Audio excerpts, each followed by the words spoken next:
Chance to tour either last night or in the preceding days the Capitol, but for those of you that haven't, when you have a chance as we cut the ribbon to go in and see it, you will experience tremendous emotions of pride and the grandeur of the work that has been done.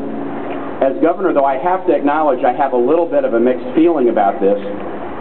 During the time that I've been governor, the legislature has been meeting in the Patrick Henry building, which is a building that is an executive building, which means I control the heat and the air conditioning for the legislature. I'm a little reluctant to have to give that up as a lever, but as the legislature, the General Assembly moves back into their new home, we'll have to find different ways of communicating. So I have a bittersweet feeling about it, but it's a very exciting feeling as well. I want to just do two things. First, extend some thanks and then offer one thought about what this renovation, this beautiful renovation means. First, thanks. This is a project where the primary thanks must go to the legislature. The General Assembly worked very, very hard to contemplate how to do this and to finance it. No easy task. It's a very complicated task to go into a building of this history and to retrofit a building built in the 1780s for a 21st century use while being completely true to the history of the structure.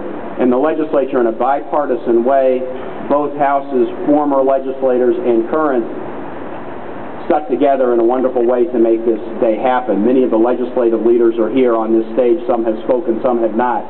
But the first thanks must go to them. So please show the General Assembly your appreciation for their foresight.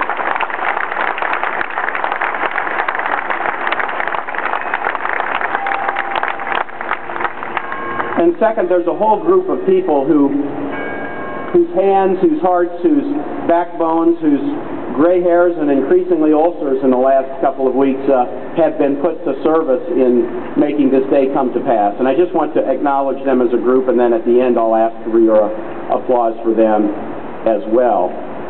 First, the two clerks. They were both introduced, Bruce Jamerson and Susan Clark-Shar, have really been key spearheads, the day-to-day spearheads of this project.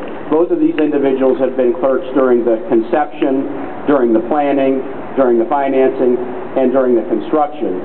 And it has not been an easy task. But to Susan and Bruce, we're very, very thrilled at your persistence and effort to make this happen.